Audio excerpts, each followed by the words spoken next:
Hello नमस्कार दोस्तों, स्वागत करता हूं आपका आपके अपने YouTube चैनल में। दोस्तों आज की इस वीडियो में एक बेहतरीन क्वेश्चन जो कि बहुत सारे एग्जाम में पूछा जा चुका है और वहां पर इसको करने के लिए बहुत ज्यादा कंफ्यूजन होती है, बहुत सारे तरीके यूज करते हैं। आज मैं आपको एक सिंगल मेथड बताने वाला हूं जिससे आपका ये क्वेश्चन कभी गलत नहीं होगा। ठीक है, क्वेश्चन है चीनी के मूल्य में 20% की कमी हो जाने पर एक व्यक्ति 100 रुपए में 5 किलो चीनी अधिक खरीद सकता है, तो चीनी का नया तथा पुराना मूल्य ज्ञात करो। ठीक है, मैं आज जो आपको ट्रिक बताने वाला हूं उस ट्रिक से आप नया मूल्य, ठीक है, और पुराना मूल्य,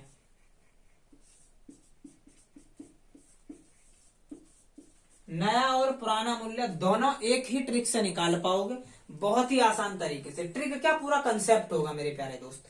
ठीक है, तो चलिए वीडियो को शुरू करते हैं। देखिए सबसे पहले इसमें आपको चीज उठानी है जो भी परसेंट को दे रहा हो, चाहे तो कमी कहेगा चाहे वो वृद्धि कहेगा। तो जैसे आपने 20% देखा तो आपने लिख लेना है यहां पर 20%। ठीक है, आपने लिख लेना है यहां पर 20%। अब 20% को जब मैं सिंपलीफाई करूंगा तो 20 गुणा 1/100, सिंपल ऐसे ही करते हैं।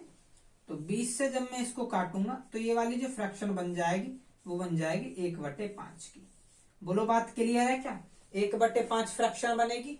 ठीक है, इसका क्या अर्थ है अब आपको समझना है। ये कह रहा था कि 20% की कमी, इसका मतलब ऊपर वाली तो है कमी और नीचे वाली है रियल वैल्यू। समझ रहे हैं? यानी कि अगर कोई व्यक्ति पहले 5 रुपए की कोई चीज खरीदता है तो अब उसमें 20% की कमी हो गई, यानी 1 की कमी हो गई, और अब जो उसका नया जो रेट है वो कितना है, वो 4 रुपए हो गया। अगर 1 की कमी हुई है तो 4 रुपए हो गए। ठीक है, अब ये तो आ गया इसका रेट और यहां पर होती है इसकी क्वांटिटी। ठीक है, क्वांटिटी में इसके रेशो को, रेट के रेशो को क्या कर देते हैं हम, अपोजिट करते हैं। इस 4 को यहां लिख देंगे, इस 5 को वहां लिख देंगे। कहने का अर्थ यह है मेरे प्यारे मित्र कि अगर कोई व्यक्ति पहले 4 किलो खरीद रहा है तो अब वो 5 किलो खरीदने लग गया होगा। समझ पाए? अगर पहले 4 किलो चीनी खरीद रहा था तो अब वो 5 किलो चीनी खरीदने लग गया होगा। ठीक है, तो यहाँ के हिसाब से आपने देखा कि अब कितनी ज्यादा खरीद रहा वो, तो 1 किलो ज्यादा खरीद रहा। अब कितनी ज्यादा खरीद रहा है, 1 किलो ज्यादा खरीद रहा हमारे हिसाब से। लेकिन सवाल क्या कहता है हमसे, सवाल कह रहा है कि नहीं जी 1 किलो नहीं, ये तो 5 किलो ज्यादा खरीद रहा है। सवाल क्या कह रहा है कि 5 किलो ज्यादा खरीद रहा है, तो 1 किलो की वैल्यू कितनी हो जाएगी, 5 किलो हो गई। 1 किलो की वैल्यू क्या हो गई मेरे दोस्त, 5 किलो हो गई। अगर 1 किलो या 1 यूनिट की वैल्यू, इसको मैं 1 यूनिट कह दूं, तो 1 यूनिट की जो वैल्यू है वो 5 किलो है, तो ये कितनी यूनिट है, 4 यूनिट। तो 4 यूनिट की वैल्यू कितनी हो जाएगी, 4 यूनिट की वैल्यू आप कहोगे कि जी 20 किलो हो गई। और 5 यूनिट की वैल्यू कितनी हो जाएगी, 5 यूनिट की आप कहोगे कि जी 25 किलो हो गई। इसका अर्थ ये आया मेरे दोस्त, ये वास्तविक खपत है उनकी। यानी पहले एक आदमी 20 किलो चीनी खरीद रहा था, पहले एक आदमी 20 किलो चीनी खरीद रहा था, ये 20 नहीं दिख रहा है, मैं इसको ऊपर लिख देता हूं। पहले एक आदमी यानी 20 किलो चीनी खरीद रहा था।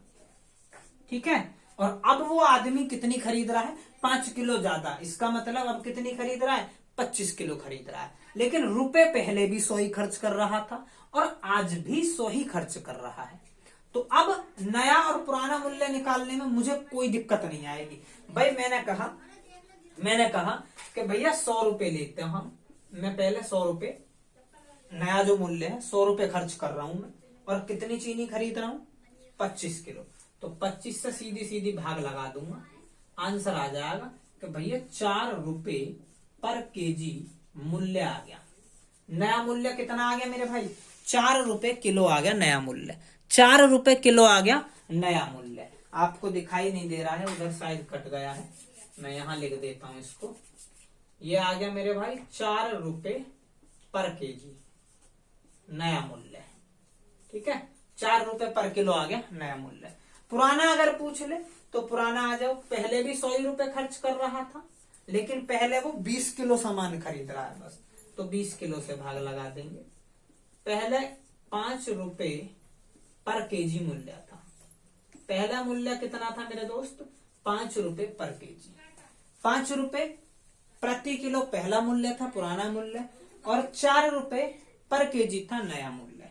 उम्मीद करता हूं ये क्वेश्चन आपके सामने पूरा पोस्टमार्टम कर दिया है, बहुत बेहतरीन तरीके से आप इसको समझ पाए होंगे। नया मूल्य कहे चाहे पुराना कहे, आप बड़े आराम से इसको निकाल पाएंगे। मेरे प्यारे दोस्त, वीडियो पसंद आई है तो लाइक जरूर कर देना, चैनल को सब्सक्राइब कर देना।